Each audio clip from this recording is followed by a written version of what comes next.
বহু বছর পূর্বে কোনো এক কার্তিক মাসের পূর্ণিমা তিথিতে ত্রিভুবন দুলে উঠেছিল।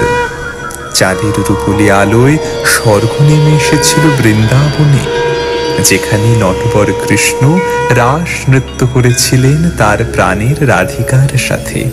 আর তাদের ঘিরে ঘিরে কত গোপিনীরা কেউ নাচ করেছিল, কেউ গান করেছিল, কেউ শুধু তন্ময় হয়ে দেখেছিল শ্যাম রায়কে। না জানি কেমন করে এই রাসের খবর বহু পথ পেরিয়ে দেবাদিদেব মহাদেবের কানে পৌঁছে গেল। নটরাজ অবাক হয়ে ভাবতে লাগলেন, তিনি যখন নৃত্য করেন তখন পৃথিবীতে প্রলয় হয়, তাণ্ডবে জগৎ হয় লণ্ডভণ্ড।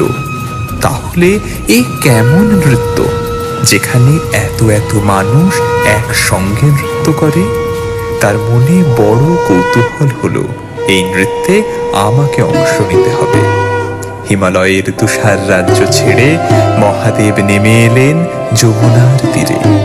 দূর থেকে শোনা যায় মোহনবাসীর পাগল করা সুর, সেতারের ঝংকারে যেন নদীর ঢেউ আছড়ে পড়ে তীরে।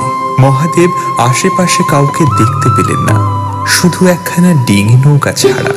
মহাদেব তাকে ডাকতেই সেখানে চমকে ফ্যাল ফ্যাল করে তাকিয়ে রইল। এমন জটা জুটোধারী মানুষ বৃন্দাবনের আশেপাশে তো কখনো দেখিনি। মুখে শুধু বলল, কোথায় যাবেন?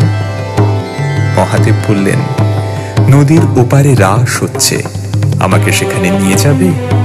মাঝি বলল, তা হবে না মশাই, সেখানে সব নারী, তার মধ্যে একমাত্র পুরুষ হলো আমাদের কানাই। আপনি কেমন করে যাবেন? মহাদেব বললেন, তাহলে আমি ছদ্মবেশে যাব, নারী সেজে।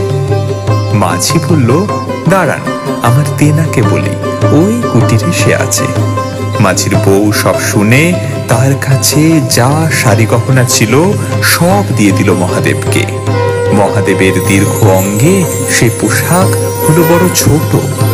শেষে নিজের পরনের পোশাকটুকুও মাঝি বউ দিয়ে দিল। সেই সাজ সেজে মহাদেব করলেন যমুনা পার, যেখানে বিনোদিনীর সাথে রয়েছে বিনোদ বিহারী। ছদ্মবেশী মহাদেবকে চিনতে তাদের বিন্দুমাত্র সময় লাগলো না। মহা আনন্দে সবাই রাস নৃত্যে মেতে উঠল।